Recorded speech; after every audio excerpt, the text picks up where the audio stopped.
Hello students, पिछले class में हम लोग बात कर रहे थे डबल डेरिवेटिव का, d2y by D x square.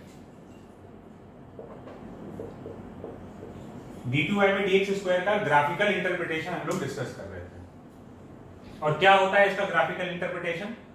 Rate of change of slope को रिप्रेजेंट कर रहा होता है। ठीक है, rate of change of slope, तो अगर स्लोप इंक्रीज कर रहा है तो डबल डेरिवेटिव पॉजिटिव होगा, स्लोप अगर डिक्रीज कर रहा है तो डबल डेरिवेटिव नेगेटिव होगा। ये चीज हम लोग समझे थे, एक एग्जांपल भी देखे थे। एक और एग्जांपल देखते हैं। एक एग्जांपल देखने से पहले एक बात और समझ लेना, जैसे एक्सेलरेशन जब हम लोग लिखते हैं तो एक्सेलरेशन को हम लोग लिखते हैं dv बाई dt। ठीक है, dv बाई dt लिखते हैं, ये हम लोग देख चुके हैं पहले भी। मतलब ये क्या है? This is slope of velocity time graph. Velocity time graph का स्लोप जो है वो एक्सेलरेशन है। इसी एक्सेलरेशन को हम लोग d2x अपॉन dt स्क्वायर भी तो लिख सकते हैं। x को दो बार डिफरेंशिएट करेंगे तो एक्सेलरेशन आ जाएगा। तो जब हम d2x अपॉन dt स्क्वायर लिख रहे हैं तो ये तो डबल डेरिवेटिव हो गया। तो ये क्या रिप्रेजेंट करेगा? ये रिप्रेजेंट करेगा rate of change of slope of xt graph. Rate of change of slope of xt graph. xt graph के स्लोप का चेंज होने का जो रेट है वो हम लोग को एक्सेलरेशन देने वाला है। और xt ग्राफ का स्लोप वेलोसिटी देगा और xt ग्राफ का rate of change of slope acceleration देने वाला है। तो अपना अगला सवाल इसी पर है। देखो, ये एक पोजीशन टाइम ग्राफ एक पार्टिकल का दिया हुआ है। इस टाइप का xt ग्राफ है। Determine the sign of acceleration. Determine the sign of acceleration. तो xt ग्राफ है, xt ग्राफ का जो स्लोप है वो क्या दे रहा है? वो वेलोसिटी दे रहा है। और rate of change of slope दे रहा है एक्सेलरेशन। तो देखते हैं स्लोप का क्या हो रहा है। देखो, अभी हम लोग पेन रख के देख सकते हैं। पहले टेंजेंट ऐसे बन रहा होगा, जैसे जैसे आगे जा रहा है ये वर्टिकल होते जा रहा है। ठीक है, तो टेंजेंट पहले से हॉरिजॉन्टल सा बन रहा था, आगे जाते जाते टेंजेंट का स्लोप जो है वो इंक्रीज करते जाएगा। जैसे अगर हम यहां ड्रॉ भी करें तो शुरुआत में ऐसे है, आगे बढ़ते बढ़ते तो पहले लाइन ऐसे था, आगे बढ़ते बढ़ते वर्टिकल होते जा रहा है। तो स्लोप क्या कर रहा है? स्लोप इंक्रीज कर रहा है। और अगर स्लोप इंक्रीज कर रहा है तो d2x upon dt square, rate of change of slope जो है वो पॉजिटिव होगा। दैट मींस एक्सेलरेशन जो है वो पॉजिटिव है। बात क्लियर है क्या? तो स्लोप इंक्रीज कर रहा था तो rate of change of slope positive हुआ। Rate of change of slope positive हुआ मतलब एक्सेलरेशन पॉजिटिव हो गया। एक और क्वेश्चन देखते हैं।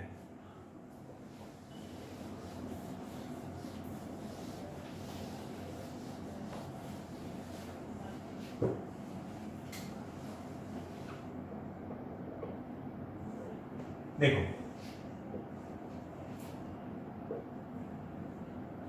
ये xt ग्राफ दे रखा है।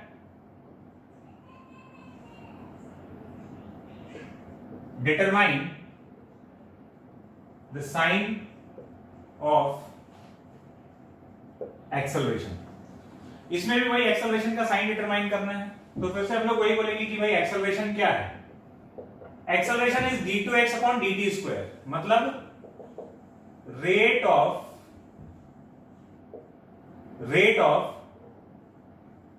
Change of slope of xt curve. xt curve या xt ग्राफ। xt ग्राफ का जो स्लोप है, का rate of change of slope है, उसका वैल्यू एक्सेलरेशन को रिप्रेजेंट कर रहा है। तो अब यहां क्या हो रहा है? यहां पर जैसे शुरुआत में देखोगे तो टेंजेंट थोड़ा वर्टिकल टाइप से बन रहा है और आगे जाते जाते ये टेंजेंट जो कर्व है हॉरिजॉन्टल होते जाएगा। जैसे यहां तुम टेंजेंट बनाते तो थोड़ा वर्टिकल टाइप का है, आगे जाते जाते हॉरिजॉन्टल होते जा रहा है। इसका मतलब स्लोप जो है वो डिक्रीज कर रहा है। और अगर स्लोप डिक्रीज कर रहा है तो rate of change of slope d2x upon dt square is less than 0, that means acceleration is less than 0। जो एक्सेलरेशन है वो इस मोशन में नेगेटिव है। बात क्लियर है? तो इस तरीके से हम लोग डबल डेरिवेटिव से एक्सेलरेशन को देख सकते हैं xt ग्राफ में। xt ग्राफ का स्लोप क्या दे रहा है? xt ग्राफ का स्लोप वेलोसिटी दे रहा है, और rate of change of slope क्या दे रहा है? Rate of change of slope acceleration को रिप्रेजेंट कर रहा है। बात क्लियर है? चलते हैं आगे।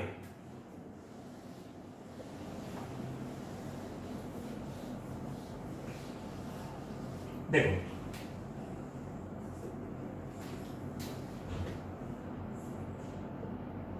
डिफरेंशिएशन के एक और बहुत जबरदस्त यूज की तरफ चलते हैं।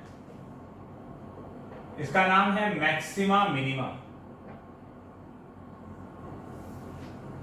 डिफरेंशिएशन का जो ये वाला इस्तेमाल है, ये बहुत ज्यादा हम लोग अपने यूज में लाने वाले हैं। किसी भी फंक्शन का मैक्सिमम या मिनिमम वैल्यू फाइंड करने के लिए हम लोग मैक्सिमा मिनिमा वाले कंसेप्ट का यूज करेंगे। क्या है मैक्सिमा मिनिमा? तो फिजिक्स में कई जगह पर जब हम लोग फिजिक्स जब पढ़ना चालू करेंगे तो कोई एक क्वांटिटी रहेगा, कोई भी फिजिकल क्वांटिटी रहेगा, पूछेगा कि बताओ इसका मैक्सिमम या मिनिमम वैल्यू क्या है। तो वहां पर अपने पास ये डिफरेंशिएशन वाला तरीका रहेगा। क्या तरीका है समझते हैं। सपोज एक ऐसा फंक्शन है, ठीक है, ऐसा एक ग्राफ बन रहा है।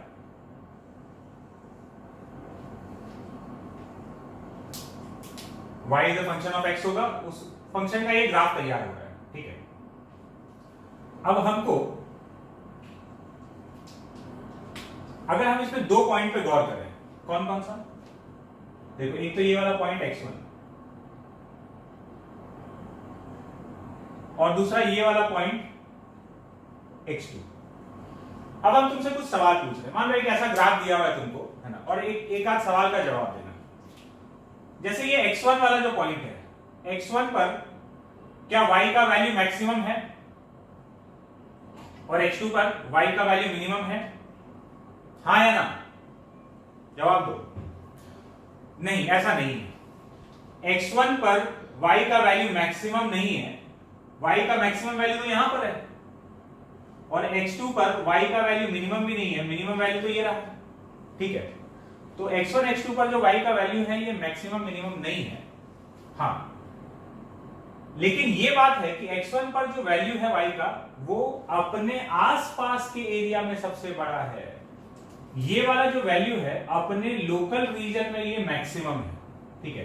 अपने इलाके का गुंडा है, ये सबसे ज्यादा वैल्यू रखता है, और ये अपने इलाके में सबसे छोटा वैल्यू रखता है, ठीक है। तो इसके थोड़ा सा आगे जाओगे तब भी वैल्यू घट गया, इसके थोड़ा सा पीछे आएंगे तब भी वैल्यू घट गया। तो ये वाला पॉइंट पूरे ग्राफ का मैक्सिमम वैल्यू तो नहीं है, लेकिन अपने एरिया का मैक्सिमम वैल्यू है। इसको, इस पॉइंट को लोकल मैक्सिमा बोलेंगे।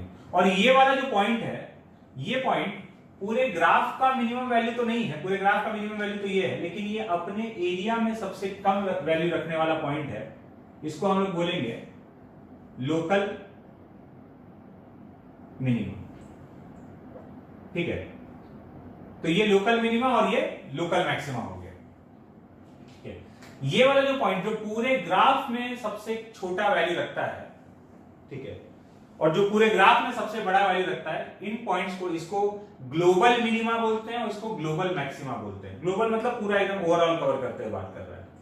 तो ये ग्लोबल मैक्सिमा मतलब ग्राफ में जितना भी वैल्यू है उन सब में से सबसे बड़ा वैल्यू, है ना, ग्लोबली ये मैक्सिमम वैल्यू रखता है ना, पूरे विश्व में सबसे, पूरे विश्व मतलब इस ग्राफ के लिए बात हो रहा है। तो ये सबसे बड़ा वैल्यू पूरे ग्राफ का और ये सबसे छोटा, तो ये ग्लोबल मिनिमा और ग्लोबल मैक्सिमा, ये अपने एरिया में सबसे ज्यादा वैल्यू रखता है और ये अपने एरिया में सबसे कम। तो एक ग्राफ में ग्लोबल मिनिमा और ग्लोबल मैक्सिमा तो एक एक होगा, लेकिन लोकल मिनिमा लोकल मैक्सिमा कितना भी हो सकता है। मान लो ग्राफ ऐसे बन रहा हो, तो ये सारा points, these are local maxima, और ये सारा पॉइंट क्या है? Local minima. तो एक ग्राफ में कितना भी लोकल मैक्सिमा और लोकल मिनिमा हो सकता है, ग्लोबल मैक्सिमा और ग्लोबल मिनिमा एक ही होता है। हम लोग को जिस पे फोकस करना है, हम लोग यहाँ लोकल मैक्सिमा और लोकल मिनिमा का बात करने वाले हैं। हमको इन दोनों से कोई मतलब नहीं है, हम इन पॉइंट्स के बारे में डिस्कस करने वाले हैं जो ग्राफ का लोकल मैक्सिमा और लोकल मिनिमा है। ठीक है, अपना इंटरेस्ट इसमें है। तो चक्कर क्या है कि अपने को एक इक्वेशन दे दिया, y is a function of x दिया हुआ है, और तुमसे पूछ रहा है कि बताओ y का मैक्सिमम और मिनिमम वैल्यू, मतलब वही लोकल मैक्सिमा और लोकल मिनिमा पूछ रहा है कि x के किन किन वैल्यूज पर, x के किन किन वैल्यूज पर y मैक्सिमम है या मिनिमम है। मैक्सिमम है, मिनिमम है, बाय डिफॉल्ट किसका बात चल रहा है, लोकल मैक्सिमा लोकल मिनिमा का। हम अगर मैक्सिमा भी बोलते हैं तो हम लोकल मैक्सिमा ही बोल रहे हैं, या मिनिमा बोल रहे हैं तो लोकल मिनिमा का ही बात कर रहे हैं। तो x के किन किन वैल्यूज पर y मैक्सिमम है या y का वैल्यू मिनिमम है, और वो मैक्सिमम मिनिमम वैल्यू क्या है ना। तो अगर हमको ये फाइंड करना है तो हमको दिख रहा है कि x1 पर मैक्सिमम है, x2 पर मिनिमम है। लेकिन ये बात समझ लो कि तुमको दिया होगा इक्वेशन, ये ग्राफ तुमको नहीं दिया है, ये ग्राफ तो हम लोग समझने के लिए बात कर रहे हैं। तुमको जब क्वेश्चन में सामना करना पड़ेगा तो तुम्हारे सामने एक इक्वेशन लिखा रहेगा y इक्वल टू समथिंग। अब बताओ कि भाई x के किस वैल्यू पर मैक्सिमम है और मिनिमम है। तो ग्राफ अपने को नहीं पता है ना, ग्राफ नहीं दिया हुआ है।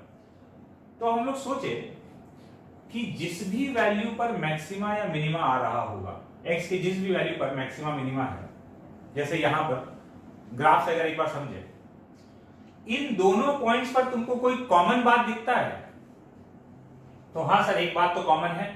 क्या कॉमन है, अगर हम यहां पर टेंजेंट ड्रॉ करें,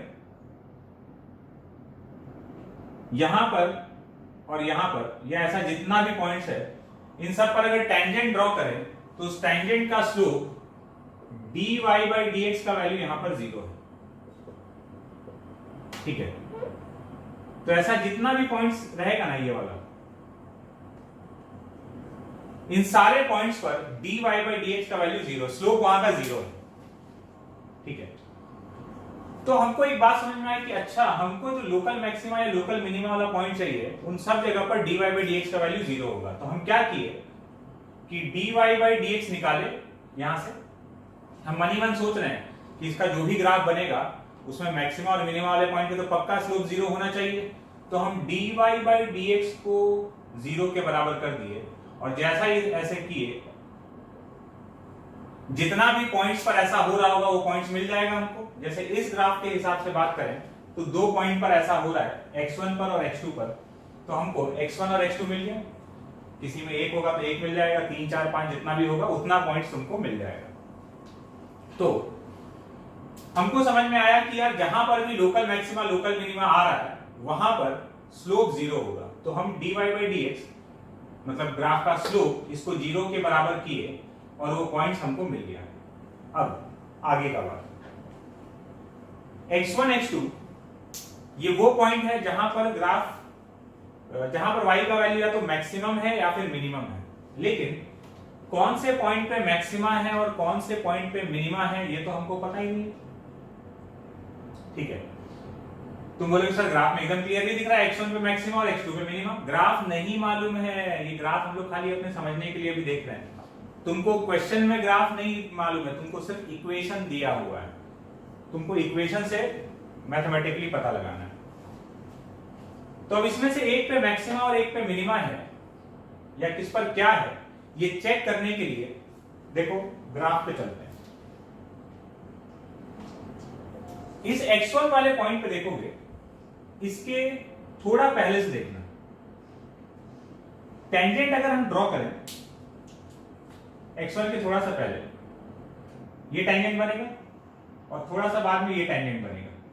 ठीक है, तो x1 के आसपास स्लोप का क्या हो रहा है हम ये देखना चाहते हैं। मतलब देखो इसके जस्ट पहले टेंजेंट ऐसे था, मतलब स्लोप पॉजिटिव 0 हो गया, और फिर स्लोप ऐसे हो जाएगा, ऐसे हो गया तो ऑब्ट्यूज एंगल बना रहा होगा, ये टेंजेंट जो बनेगा ऐसे बनेगा, ऑब्ट्यूज एंगल बना रहा होगा, तो स्लोप पॉजिटिव से 0 से नेगेटिव तो कोई वैल्यू अगर पॉजिटिव से 0 से नेगेटिव चला गया, इसका मतलब स्लोप इस एरिया में स्लोप लगातार डिक्रीज कर रहा है आगे बढ़ने पर, और स्लोप अगर डिक्रीज कर रहा है तो यहां पर rate of change of slope क्या रहेगा, नेगेटिव।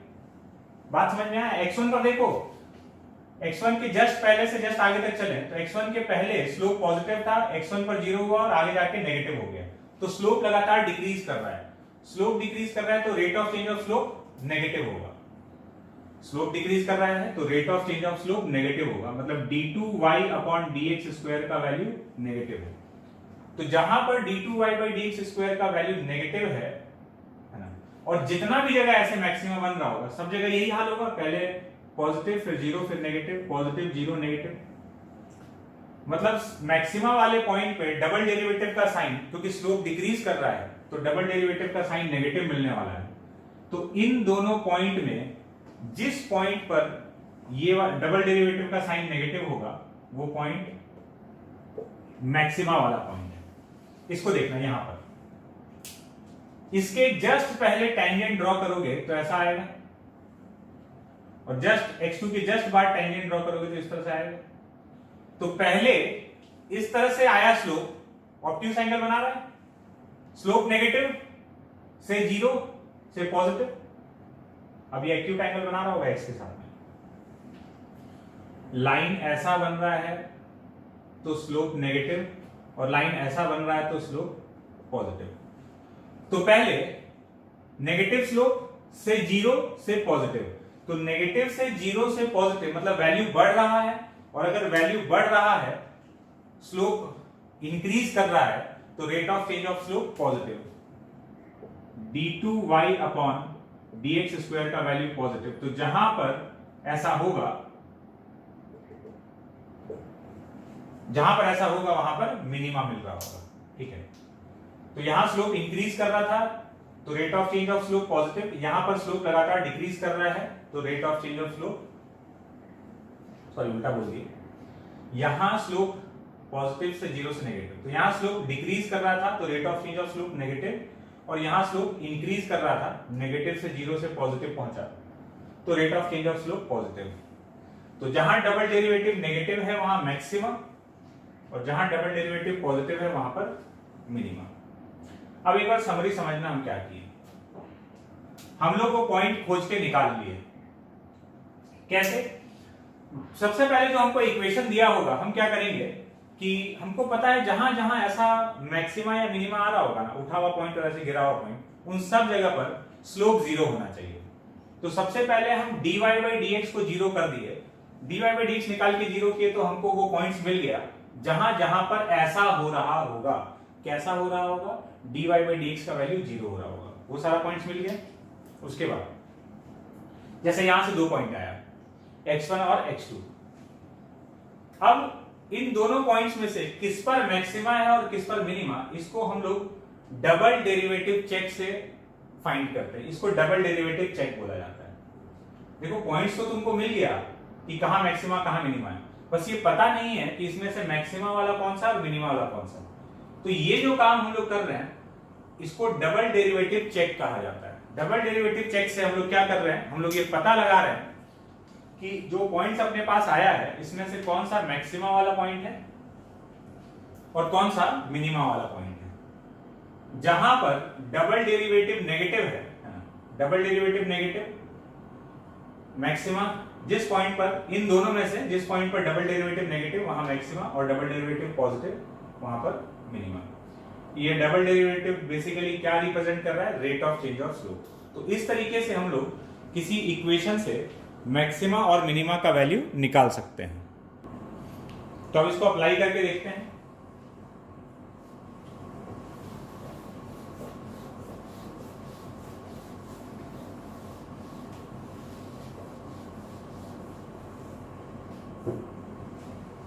एक एग्जांपल देखते हैं।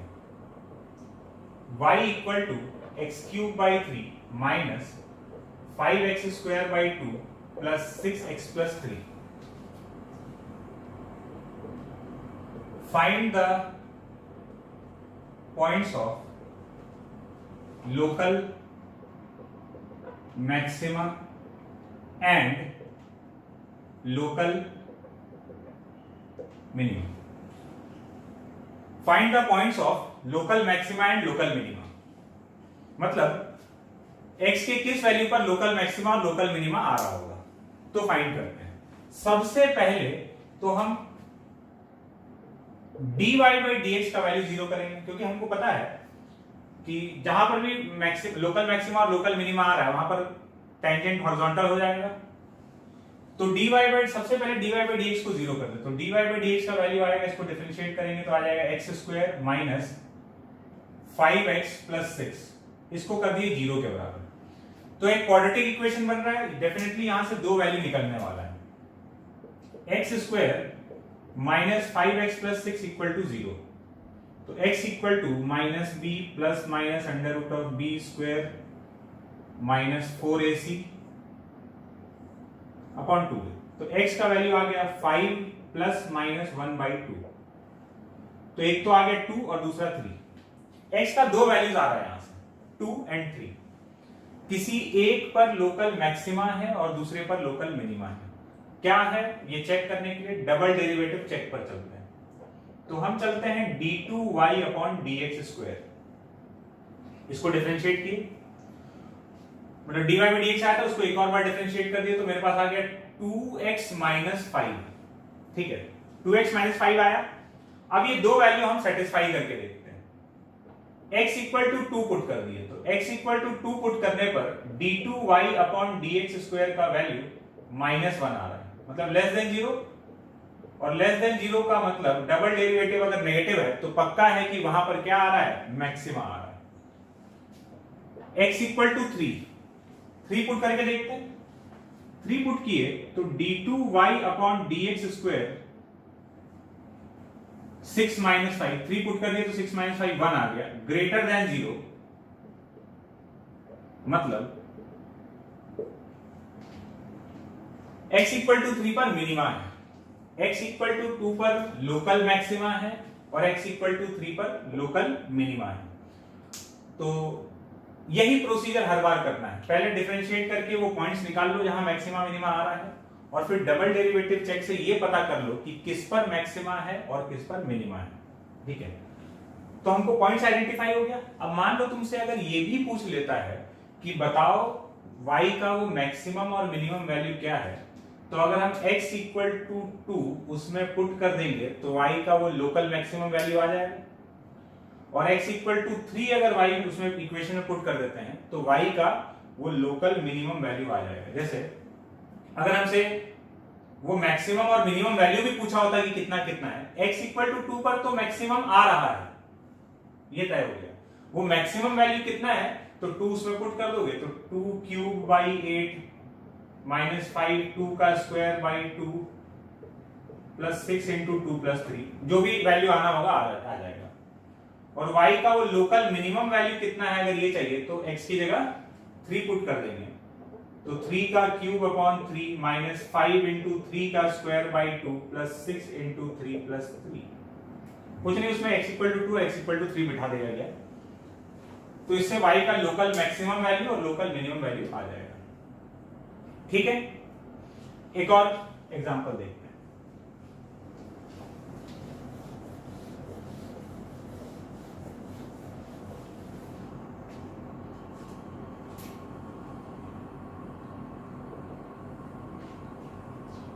y equal to x square minus 2x plus 5, find minimum value of y, also find value of x where y is minimum, also find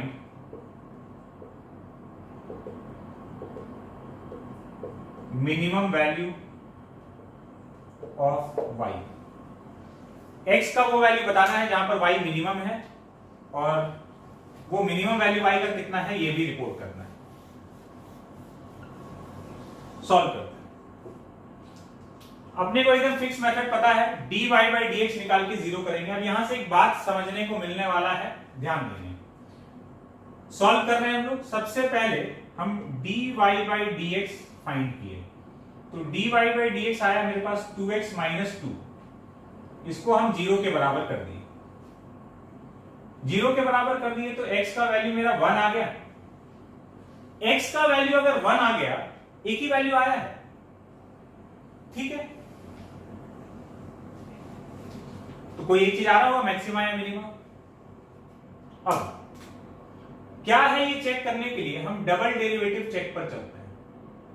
तो d2y upon dx square, इस वाले सामान को फिर से डिफरेंशिएट कर दिए तो ये कितना आ गया, 2। डिफरेंशिएट करने पर ये 2 आ गया। सब अब देखना, यहां से बात समझना।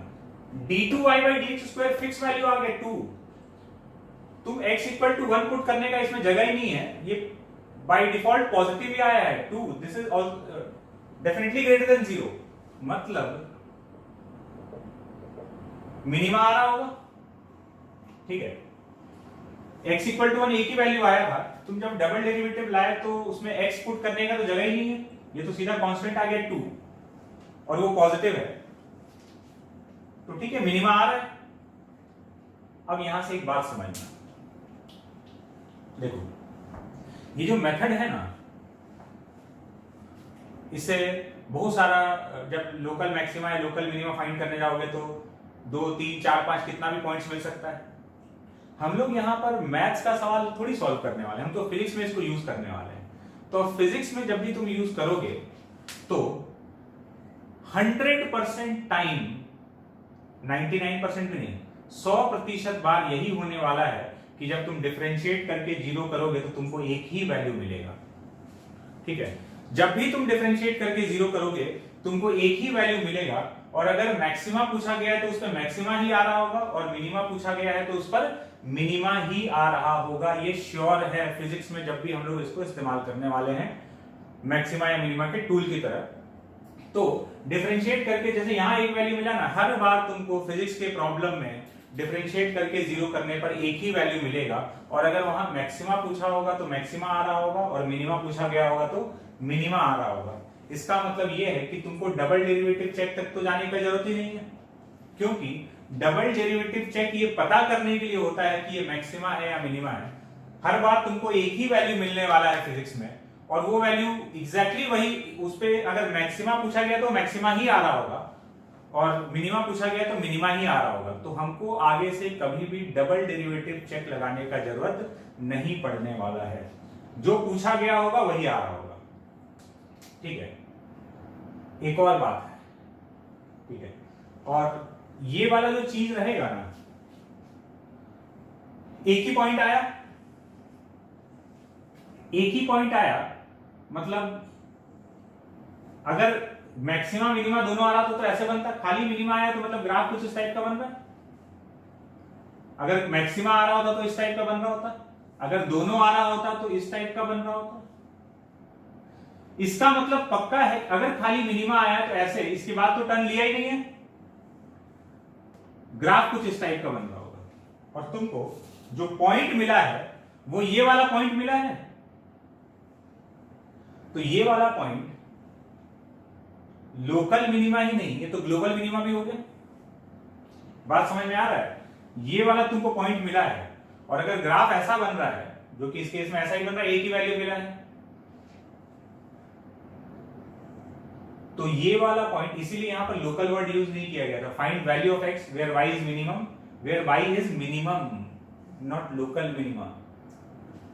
तो ये वाला पॉइंट पर यहां वाई मिनिमम है, और कैसा, ओवरऑल ग्राफ में ये मिनिमम वैल्यू है। तो y का मिनिमम वैल्यू क्या है, y का minimum value x equal to 1 इसमें पुट कर दो, तो 1 माइनस 2 प्लस 5, तो ये आ जाएगा 4।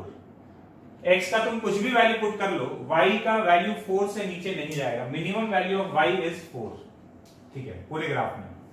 लोकल ही नहीं है ये, लोकल मिनिमा इस केस में ग्लोबल मिनिमा भी है, और हर बार ऐसा ही हो रहा होगा। कैसा, सुनना ध्यान से। जब भी तुमसे मैक्सिमम मिनिमा पूछा जाएगा किसी चीज का, तो तुम डिफरेंशिएट करके जीरो करोगे तो तुमको हमेशा एक ही वैल्यू मिल रहा होगा, और उस पर मैक्सिमा पूछा गया है तो मैक्सिमा ही आ रहा होगा, मिनिमा पूछा गया है तो मिनिमा ही आ रहा होगा। मतलब डबल डेरिवेटिव चेक का जरूरत नहीं है। और अगर एक ही पॉइंट आ रहा है तो ग्राफ या तो ऐसा बना है या फिर ऐसा बना है।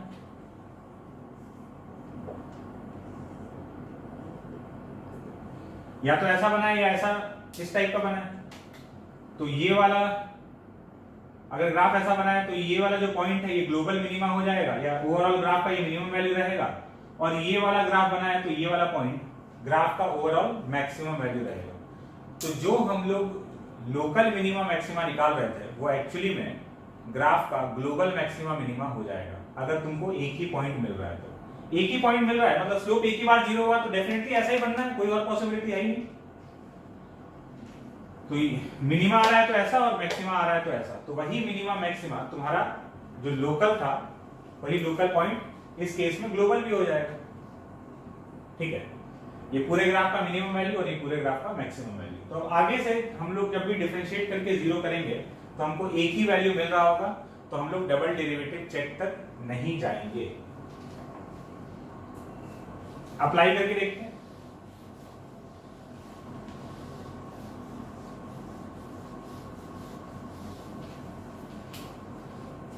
देखो ये तो था एकदम मैथमेटिकल प्रॉब्लम, क्या कि भाई एक इक्वेशन दे दिया, उसका मैक्सिमम मिनिमम वैल्यू पूछ रहा था।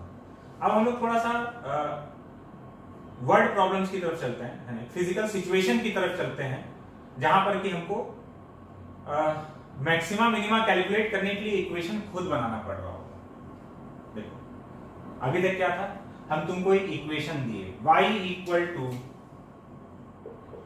X square minus 2x plus 5। हम बोले बताओ इसका मैक्सिमा या मिनिमा, जो भी हम पूछे थे, इसका मिनिमम वैल्यू क्या है। इसके लिए इक्वेशन गिवन था।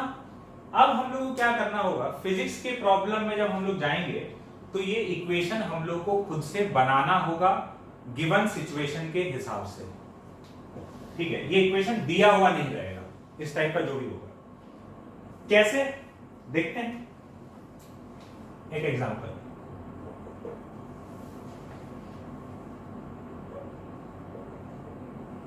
Area of a